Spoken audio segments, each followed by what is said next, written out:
Is it Friday again already? Well, I guess that means it's time to flash back to the very late 90s to take a look at the 12-inch Star Wars collector line from Kenner Toys.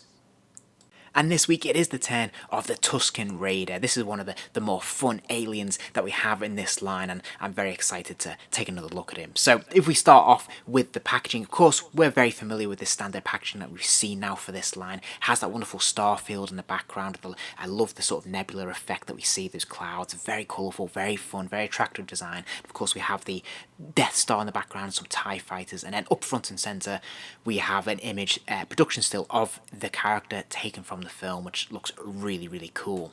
If we look at the side panel again, we can see that same image there. This is pretty consistent with the other figures in the line, so you can stack these up nicely on your shelf and you have a pretty diverse and interesting collection, which is quite nice to look at.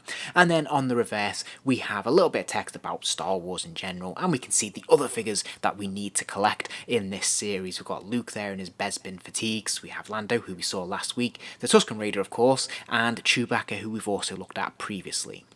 And then if we open up the packaging, the front folding cover there, we can see that on the inside we have another image taken directly from A New Hope, which looks really cool, and we have a little bit of text and bio about the character, which is fantastic. On the right hand side we have this window display which shows off this figure in all of his glory. So looking at the figure himself once he's been liberated from his packaging, I have to say he's really fun on the eyes, and there's a lot of texture to this figure you can see straight away. I think they've done a really nice job with this head sculpt, this portrait. It's a really nice mould with a lot of detail in terms of those rags and of course the eyes and the various bits and pieces that make up this headpiece. But more importantly, the paint apps are fantastic. There's actually a couple of different washes running over the head scarf piece there, which looks really nice. It makes it look very textured, makes it look pretty authentic and quite lived in and realistic, which is nice. And we've even got little details around the eye goggles there, the little black lines. And there's a number of different paints used on this head sculpt which really bring it to life and give it a lot of colour and personality, which is great. We can see silver, brown, grey, black, and it all works together very nicely. The other thing I really like about this is that you can see around his neck, this is an extra piece that he comes with, but it has that, I suppose, it's like a water container or something, I'm not quite sure, but this looks really very cool. It's quite a nice little detail, nice little touch. I think it's a little bit out of scale for what we see in the film, it's a little bit chunkier, but hey, it's absolutely fine. I think this looks really cool and it's a nice little detail to have.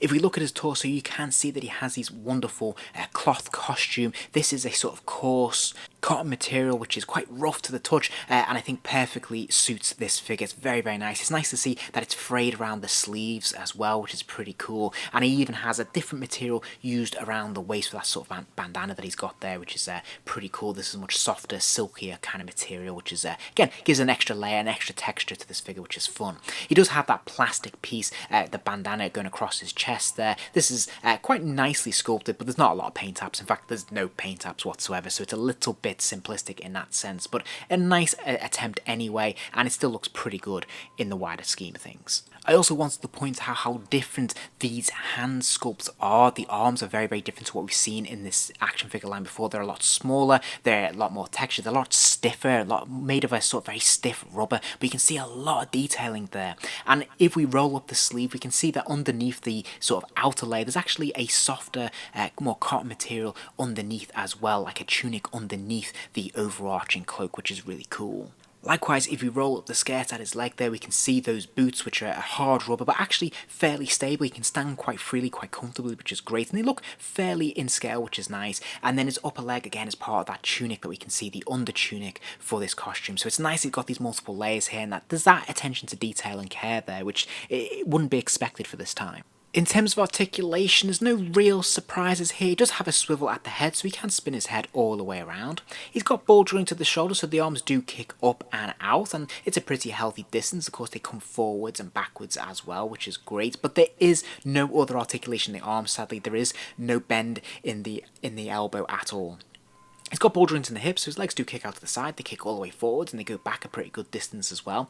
And he does have those rubber legs, so you can kind of click them into place. But as we've seen with other figures from this line, this isn't the most effective design in the world. They can't really hold the position. They do have a tendency to want to click forwards and back into the central position. And even if you do click them like that, they can't really hold the position at all, to be honest. It's not conducive to being able to really pose them in an action pose. He does come with a surprising array of extras though, including his binoculars, a blaster rifle, and his gaffy stick, is that right? It's like big bow staff. His binoculars are very nicely moulded. We would see this piece released with other figures in this line later on, but I think this is a very nice sculpt, but it's also very nicely painted. We can see a number of different colours on this, but in particular, they've made the attempt to make this look very battered and weather-worn, because there's actually individual lines of silver to replicate scratches, which I think is very cool. You'll notice there's also a little hook here that will actually slide onto his belt very snugly, which looks really cool.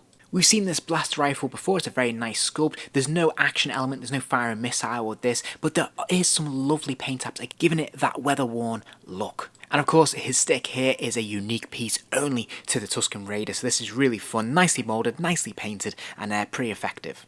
And he's one of those really cool figures that can actually manage to display or hold all of his accessories in one go. And as you can see, he's pretty loaded down here. So all in all, I have to say, I think this is a really fantastic release. I think he's probably one of my favourites of this line, just because he's so rich in terms of his look, his accessories, and just his general costuming is just very, very nicely done. So I think this is a really fantastic figure. He's a lot of fun and a very, very nice addition to this line.